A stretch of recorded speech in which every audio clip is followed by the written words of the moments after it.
Undeclared wars are commonplace. Tragically, our government engages in preemptive war, otherwise known as aggression, with no complaints from the American people. Sadly, we have become accustomed to living with the illegitimate use of force by government. To develop a truly free society, the issue of initiating force must be understood and rejected. What if sometimes, to love your country, you had to alter or abolish the government? What if Jefferson was right? What if that government is best which governs least?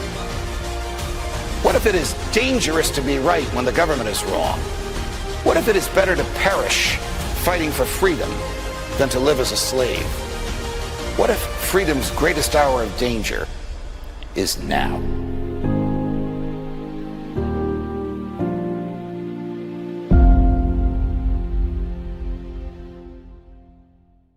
Hi, everyone. Judge Andrew Napolitano here for Judging Freedom. Today is Monday, February 16th, 2026. Alastair Crooke will be with us in just a moment on Are the Witkoff negotiations with Russia failing? But first, this.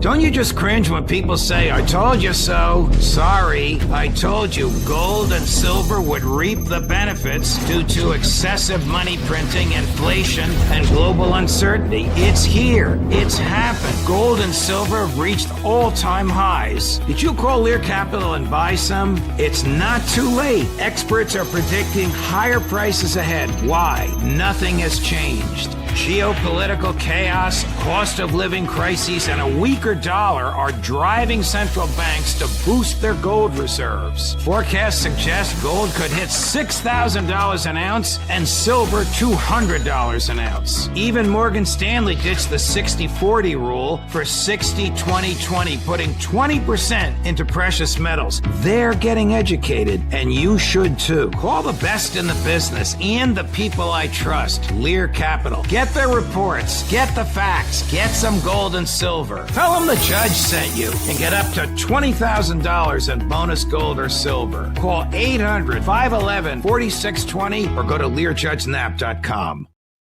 Alastair, good day to you, my dear friend. Thank you for joining us, as always. Such a refreshing way for me to start my week off every Monday, every week, being able to pick your brain. Before we get to Witkoff and the Kremlin and their negotiations, are you of the view that President Trump has already decided to attack Iran? Not 100%. And I think if in the Hebrew press, the Israeli Hebrew press, this morning, they are describing the talks. I mean, last night, Sunday night, Netanyahu had a briefing about his talks that he had in Washington last week. And he said very clearly, he said, he hasn't reached a decision yet.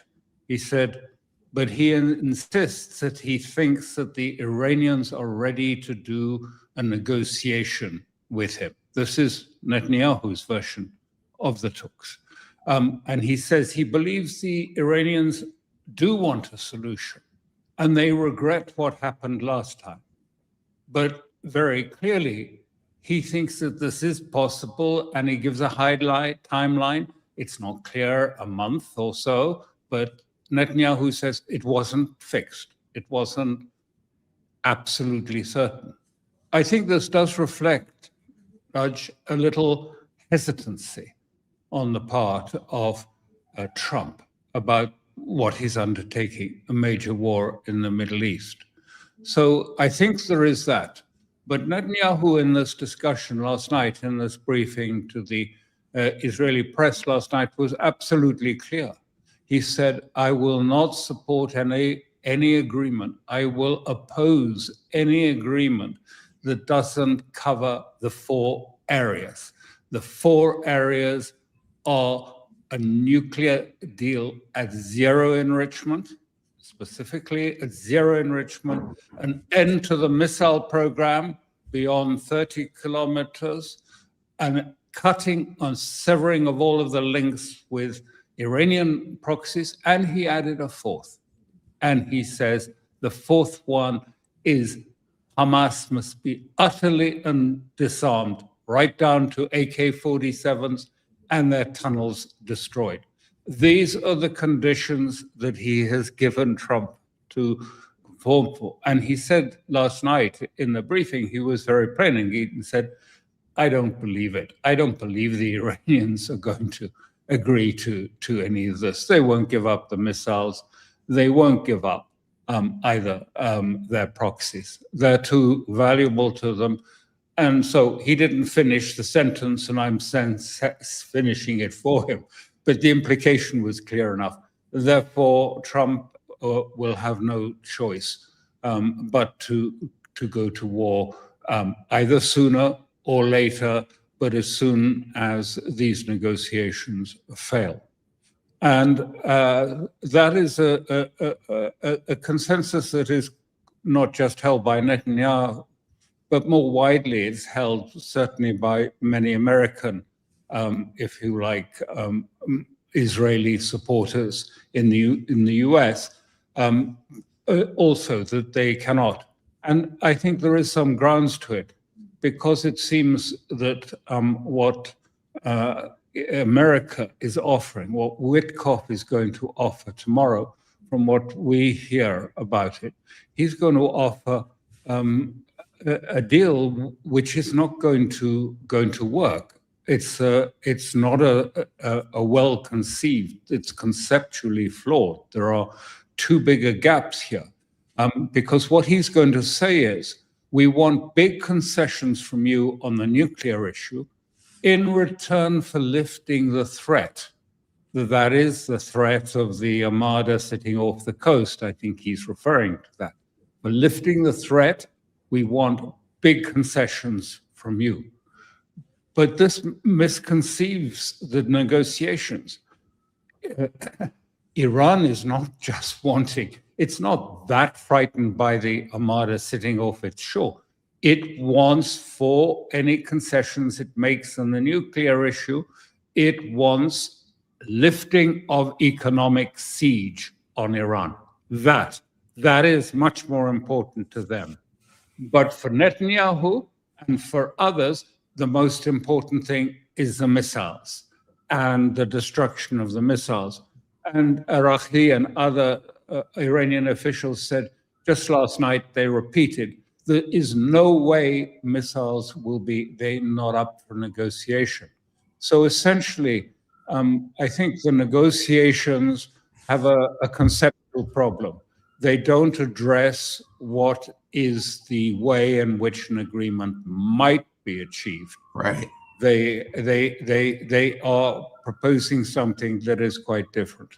Here is Prime Minister Netanyahu yesterday. Chris, cut number one. If a deal is to be reached, it should have several components that we believe are important not only for the security of Israel, but for the security of the world. The United States, the region, the world. The first is that all enriched material has to leave Iran. The second is that there shall be no enrichment capability, not stopping the enrichment process, but dismantle the equipment and the infrastructure that allows you to enrich in the first place. And the third is to deal also with the questions of ballistic missiles.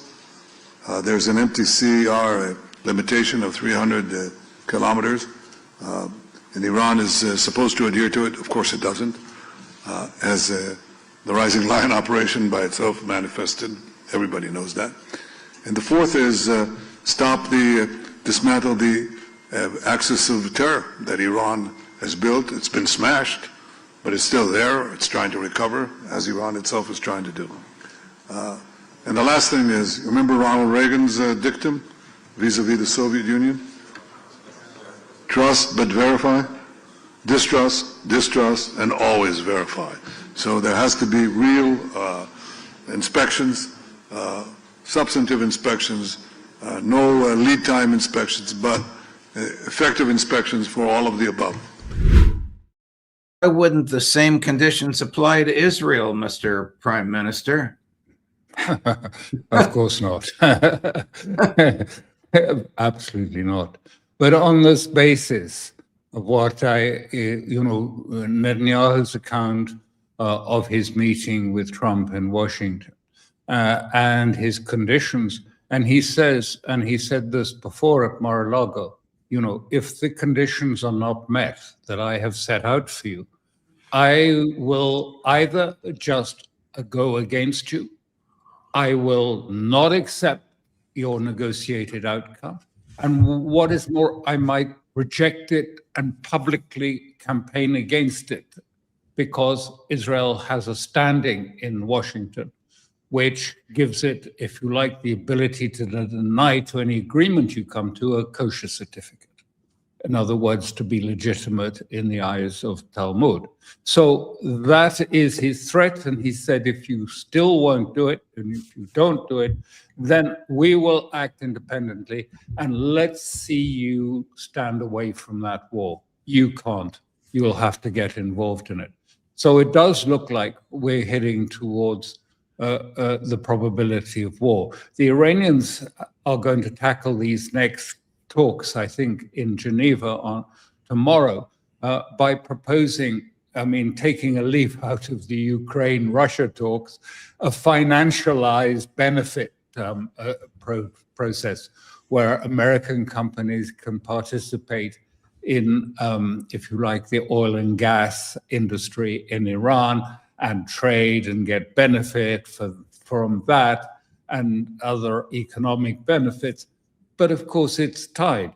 It's tied not to just a withdrawal of the naval vessels from Iran. It's tied very explicitly only to a complete lifting of the economic and sanctions siege that has been placed upon Iran. That matters to them far more than any other issue.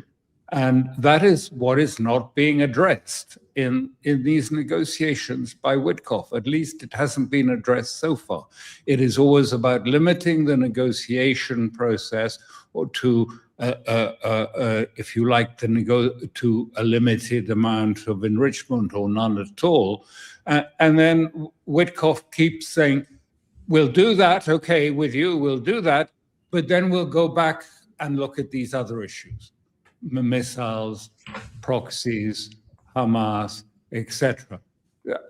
I don't think this is going to be acceptable to Iran. And I don't think that probably the prospect of investing in Iranian oil will tip the balance. I don't know how there can be any negotiations, Alastair. The Iranians have quite properly rejected these conditions, and Netanyahu keeps adding more. First, it was no enrichment for military purposes. Then it was no enrichment for any purposes, including medical. Now it's destroy the equipment that does the enrichment. Now it's limit your ballistic missiles so they can't reach Israel. What country in its right mind would divest itself of the ability to attack its archenemy, whose goal is to dismember it? Well, precisely, it's asking them to voluntarily concede up their sovereignty and their defensive capacity to Israel. And Iran won't do that. It's not possible. And, the Supreme Leader's pretty clear and striking. He was asked if, he would speak to Trump. And he said effectively, I wouldn't deign to speak to that man under any circumstances. So that's how, the Supreme Leader is sort of viewing it. He views Trump as someone completely beyond even the value of engaging in a discussion with him. So, Witkoff can come, but he's burdened by that as well. That quite clearly the Iranian leadership view Washington as untrustworthy. And more than that, as untrustworthy, deceitful, and really despicable in their moral values.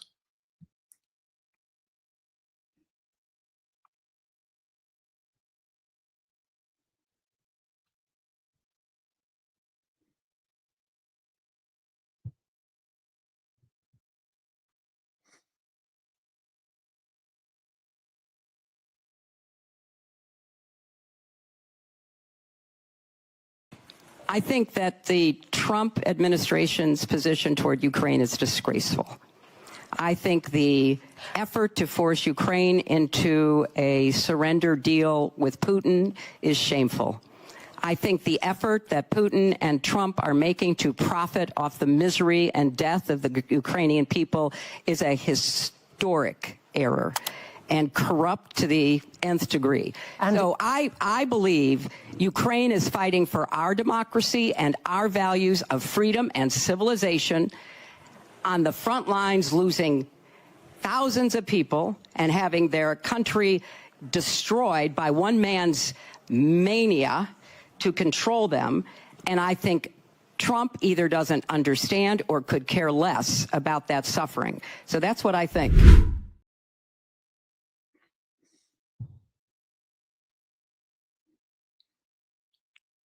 Can you hear me?